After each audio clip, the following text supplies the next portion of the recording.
Oh my God! Victor's here!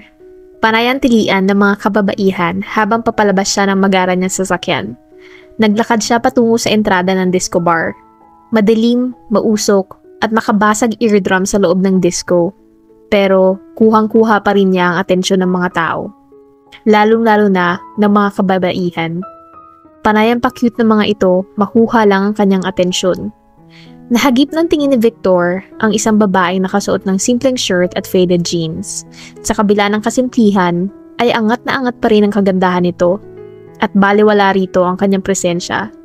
She had an angelic, beautiful face and shoulder-length straight black hair. Para itong si Artemis, ang diyosa ng buwan ng mga Griego. Dahan-dahan siyang naglakad patungo sa misteryosang babae. Madaming tanong ang nabuo sa kanyang utak. Habang papalapit, mas tumitindi ang pagnanais na makilala ito. Hi, lagi ka bang pumupunta dito? Tanong niya nang makarating sa tabi nito. Physical attraction, Victor's thought. Yun ang nararamdaman niya. What did you say? Tanging sabi nito. Inilapit niya ang mga labi sa tenga ng babae. Her feminine scent assaulted his nostrils. Nagpatingkad sa pagkaakit niyang nadarama. It took him a couple of seconds to get a grip of himself. I ask if you're frequent at this place. By the way, I'm Victor Delgado. He extended a hand na hindi nito tinanggap. Nice to meet you but I have to go. Aalis ka na agad? Won't you stay a little longer? Kahit isang shot lang. Promise, kahit ilang minutes lang. Pasensya na, Mr. Delgado. Hindi ako pwedeng magtagal. Siguradong madaming babae dyan na mapagkakaabalahan mo. Sandali. Bago pa ito makalayo, nahawakan na niya ang braso nito. Binitawan niya ang dalaga. Pero wala siyang napansing katulad na reaksyon galing sa babae. Ang ipinagtataka ni Victor, grabe ang naramdaman niyang kuryenteng dumaloy sa buong katawan niya. Samantalang parang di ito apektado. Bago pa siya nakaimik ay nakalayo at naglaho na ito. 5 days later, nasa charity auction si Victor ng Delgado Group of Companies. Lolo niya ang pasimulo sa pagtitipong ito. And as always, he was late. Nakasunod ang mga mata ng mga bisita habang naglalakad siya patungo sa kinaroroonan ni Don Nestor, his ever-loving, grumpy grandfather. Good evening, Lolo. Nakalapit na siya sa matanda. You're late again. Pinilit na lang nito na huwag atakihin ang kasungitan. What's your excuse today? Wala po. Alam ko din naman na hindi kayo maniniwala sa sasabihin kong excuse. Victor, kailan ka ba matututong magpahalaga sa iba? But Grandpa, I do care. Care about what? Sa pambababae? Can't you think about other people for a change? He sighed. Lolo, huwag kayo mag-alala. Bukas na bukas, magdo-donate ako ng 2 million sa isa sa mga charities na sinusuportahan ninyo. Napahawak na lang ang matanda sa ulo na para bang sasabog yun. Nagpaalam na siya rito. Saan kaya siya maaaring tumambay na hindi mapapansin ng abuelo? Napansin niyang tila nag-e-enjoy ang lahat. May mga nagsasayaw. Natanaw niya ang isang hardin. Doon niya naisip dumiretso. Mula sa garden ay rinig pa din ang ingay sa party. Yun nga lang, medyo mahina na. Patuloy lang siya sa paglilibot hanggang sa makita ang isang babaeng nakaasul na cocktail dress. Nakatayo ito sa harapan ng isang puno habang nasisinaga ng buwan. Kumurap-kurap pa si Victor. Pilit inaalam kung totoo ba o gawa-gawa lang ng imahinasyon niya ang nakikita. Kinusot-kusot pa niya ang mga mata upang makontento. Ang babae sa bar. Artemis is here. Of course, he knew na hindi yun ang pangalan nito. Ilang beses nitong dinalaw ang panaginip niya. Ngayon, nakita na naman ito ni Victor. At naroon pa rin ang attraction na una niyang naramdaman. Napakalakas ng kabog ng kanyang puso. Kahit kailan, hindi pa nangyari sa kanya ang ganito. What was wrong with him? Para malaman ng sagot, kailangang malapitan niya ito. He walked slowly. Nasa likod na siya nito ay mukhang hindi pa siya napapansin ng babae. Nag-init ang kanyang katawan nang muli niya maamoy ang mabangong samyu nito. Unti-unting umangat ang kanyang kamay. Unti-unti niyang hinawakan ang balikat ng babae. Nabawi niya ang kamay in time. Saktong humarap ang ekstranghero at nakita siya. Mr. Delgado, I didn't know you attend these functions. Bago pa niya napigilan muli ang sarili, ay nahila na niya ito, kinabig palapit sa kanyang dibdib. Napansin niya ang pamumula ng mga pisngi ng babae. What do you think you're doing? Sambit ng babae.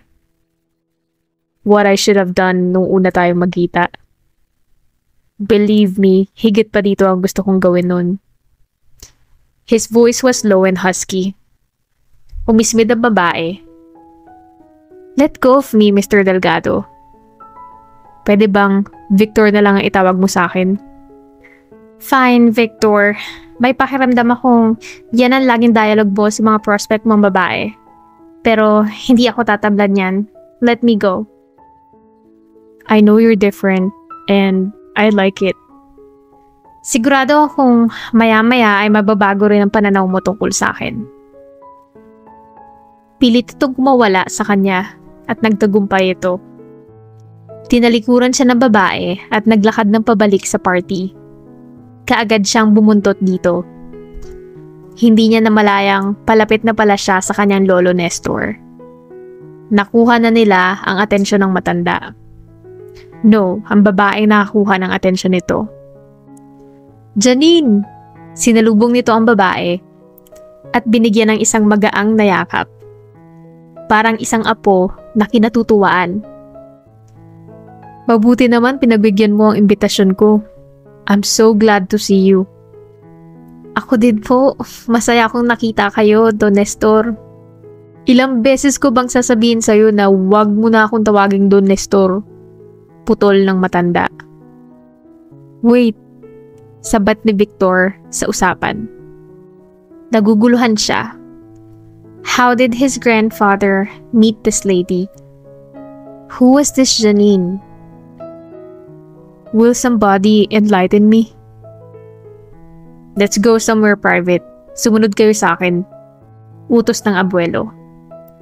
Victor was still puzzled habang nakasunod sa mga ito. Ang babae naman ay tila kampante lang na naglalakad. Sino ba talaga ito at ano ang kaugnayan nito sa kanyang lolo? Tumigil sila sa opisina ng kanyang lolo. He couldn't explain why he was nervous. His heart beat rapidly. Pumasok na sila at naupo. Don Nestor and Janine were calm. The silence added to Victor's tension. Pwede niyo na sigurong ipaliwanag sa akin ang lahat. Siya, si Miss Janine Fuente. Formal na makilala ng matanda. She was my scholar. As long as hindi nito sugar daddy ang lolo niya at hindi nila ito kamag-anak. Ayos lang kay Victor kahit sino pa ang babae. Nakahinga siya ng maluwag. Inilahad niya ang kamay. Nice to meet you, Miss Janine Fuente. I wish I could say the same, Mr. Delgado. Bakit mo naman nasabi yan? Ako kasi masayang masaya na makilala ka. Saka, sinabi ko na sa'yo, Victor will do. May pakiramdam din akong magiging close tayo. May importanteng bagay din kaming pag-uusapan at may kinalaman yun sa'yo. Sa akin? Itinuro niya ang sarili. Tungkol saan, Lolo? Kung date lang ang pag-uusapan, I don't mind. I will clear my schedule to spend time with her. Victor, she's not here for that. Nag-init na ng tuluyan ng ulo ng matanda. Don Nestor, ako na po ang magpapaliwanag sa apo ninyo. She was calming his grandfather. Pagkuwan ay hinarap siya ng babae. Malaki ang utang na loob ko sa lolo mo, kaya kahit hindi ako lubusang sang-ayon sa plano niya, pumayag na din ako. I'm a social worker. Sa isang foundation ako nagtatrabaho. Sa isang home for less fortunate children. And how does that concern me? Pinakausapan niya akong pagtrabahuhin ka sa foundation. Tutulong ka sa mga bata, magtuturo, mag-aalaga. In fact, gagawin mo ang lahat ng trabaho ng isang social worker tulad ko. What? Gulat na gulat si Victor. Seryosong tumingin siya sa lolo niya. Are you serious, lolo? Anong kalokohan ito? I have a job in the Delgado Group of Companies.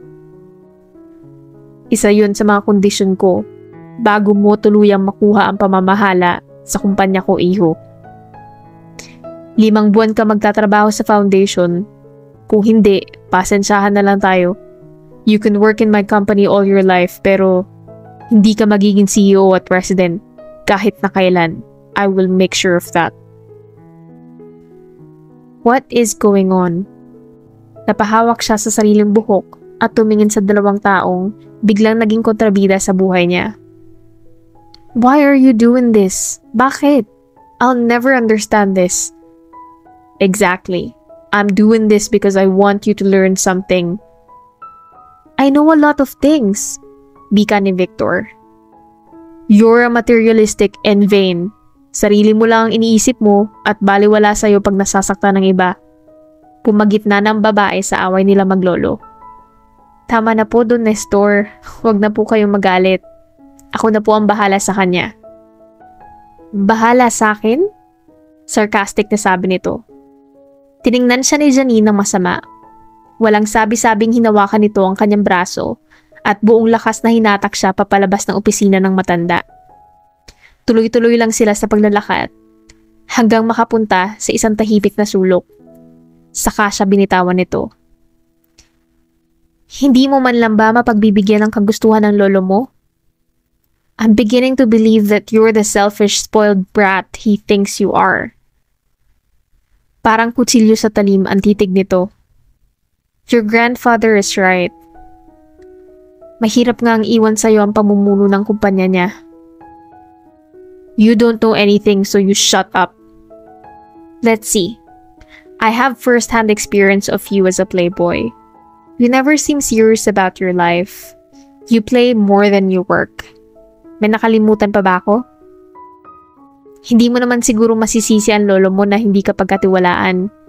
You're not qualified to inherit his legacy. Wala kang karapatan na sabihin sa akin yan. How dare you to judge me? Kakakilala pa lang natin.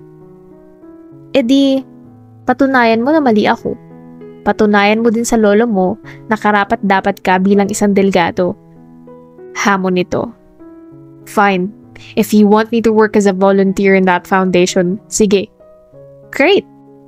Sa itsura ng dalaga, parang ito na ang nanalo sa away nila.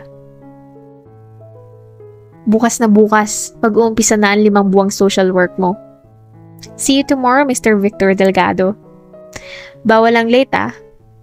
At umalis na ito. Naiwan siyang nakatulala. 6:00 pa lang ng umaga, isang nakabubulahaw na ringtone ang gumising kay Victor. Ang pagkakatanda niya, hindi siya nag-set ng alarm clock. At kung magsiset din lang siya, hindi ganito kaaga. Nakalubog pa rin ang ulo niya sa unan habang kinakapa sa headboard ang cellphone. Isang unknown number naka-register nang bisitahin niya ang screen.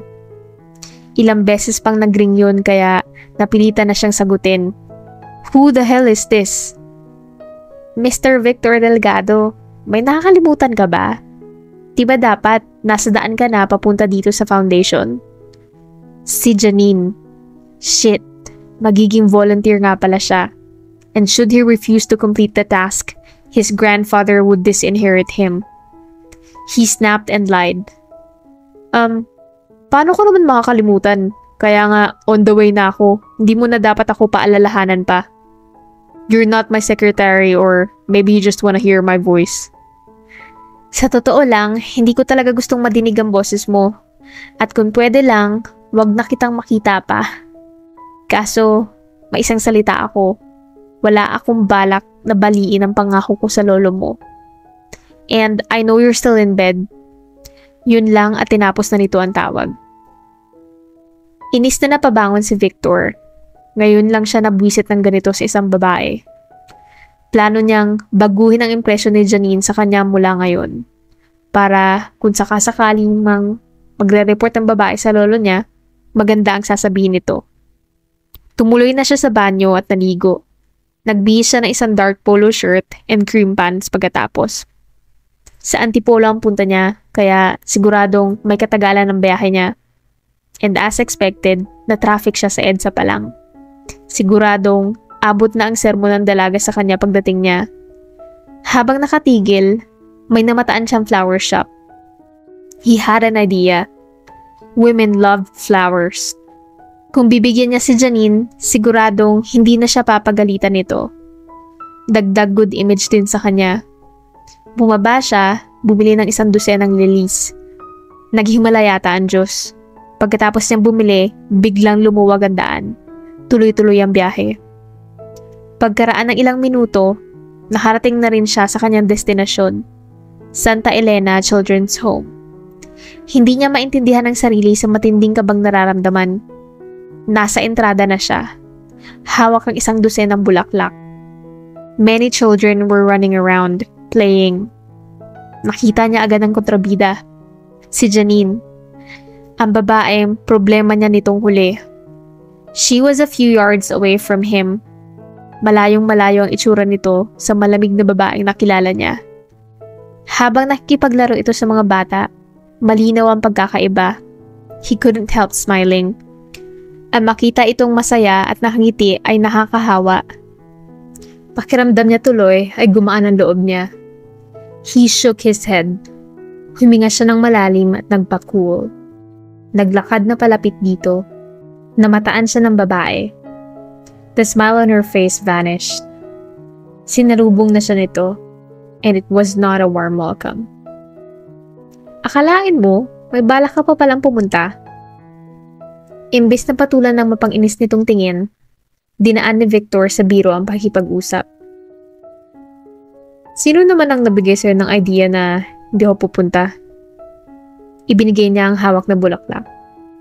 Flowers for you. Ano yan, suhol? Napataas ng kaunti ang kilay niya. Pinigilan na lang niya ang mabad trip. Baka may mabitiwan pa siyang salita na pagsisisihan niya sa bandang huli.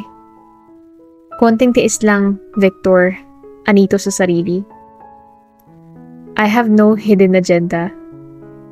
Besides, kung may iba akong intensyon, hindi ko dadaanin sa bulaklak. I'm not the flowers type of guy. Mukhang naniwala ito na wala siyang ibig sabihin sa mga bulaklak. Ngunit, nanatili itong walang kibo. Thank you na lang pero hindi ko matatanggap yan. I'm allergic sa flowers, especially lilies. Seriously?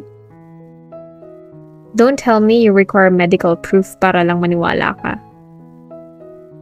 No, wag na. Nangihinayang man, itinapon na lang niya sa isang kalapit na basurahan ang dala. Next time, iba na lang ang dadalhin ko para sa'yo. Huwag ka na mag-abala, Victor. Limited lang ang makukuha mo dahil mababa lang ang magiging sahod mo dito. Wala ka ring sisweldohin sa dati mong trabaho. And your grandfather cut up all your credit cards. What? Wala sa usapan yun ah. Paano ako mabubuhay? Huwag kang OA. Kailangan mo lang tipirin ang pera mo. Kung yan lang pala, hindi mo na kaya. I can do it. Kung inaakala mong madali akong susuko, nagkakamali ka. So, shall we start? Gustong-gusto ka na kasi nila makilala. Tango na lang ang isinagot ni Victor. Talagang bad trip na siya. Nanguna ang dalaga sa paglalakad. Nagpaliwanag na rin ito tungkol sa mga rules at regulations ng foundation. Pahapyaw nitong ipinakilala ang mga bata. Their attitudes and how they ended up at the home.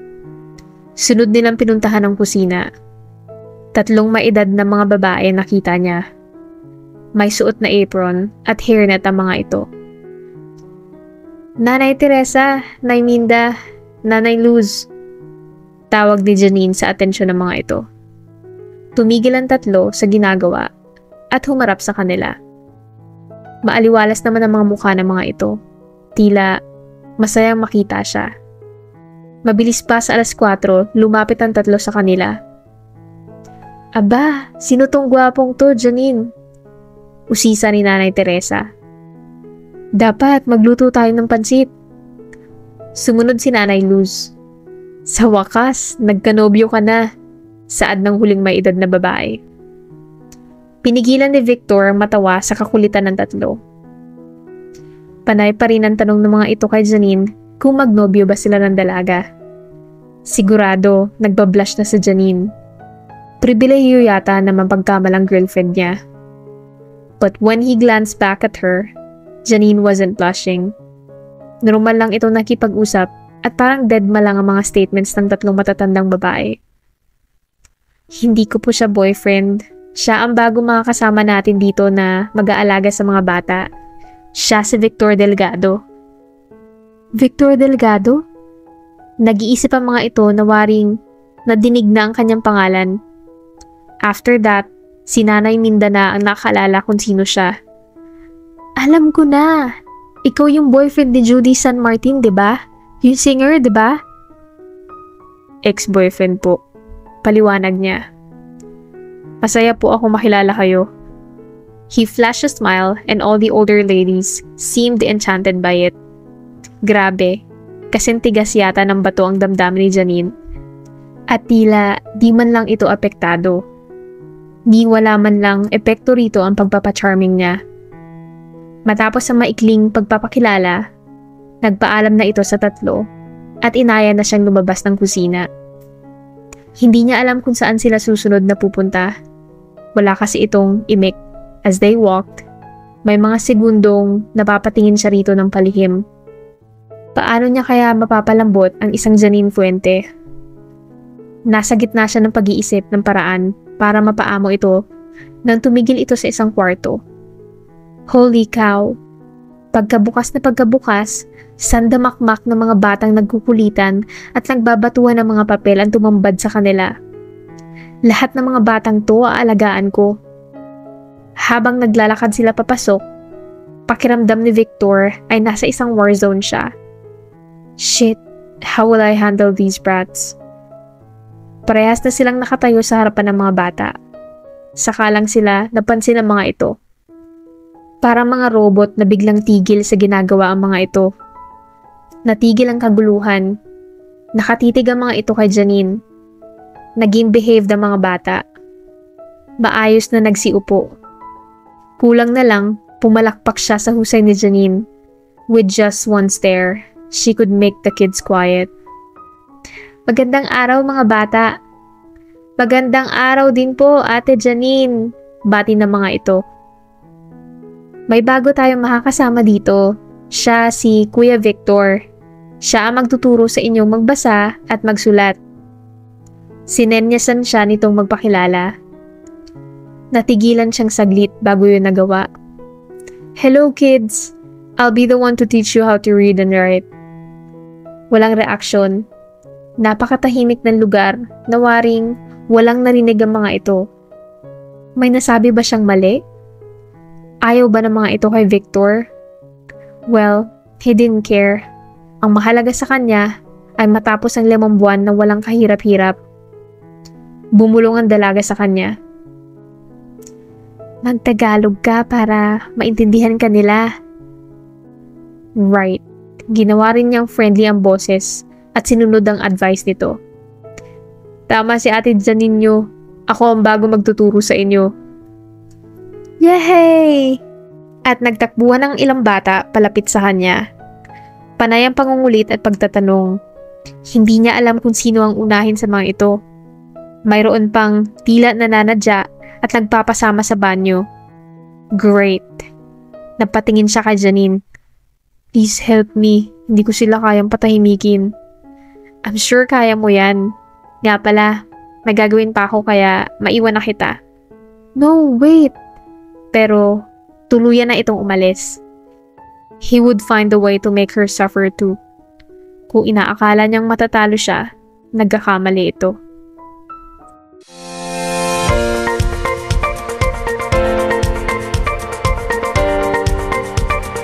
Please like, subscribe, notify,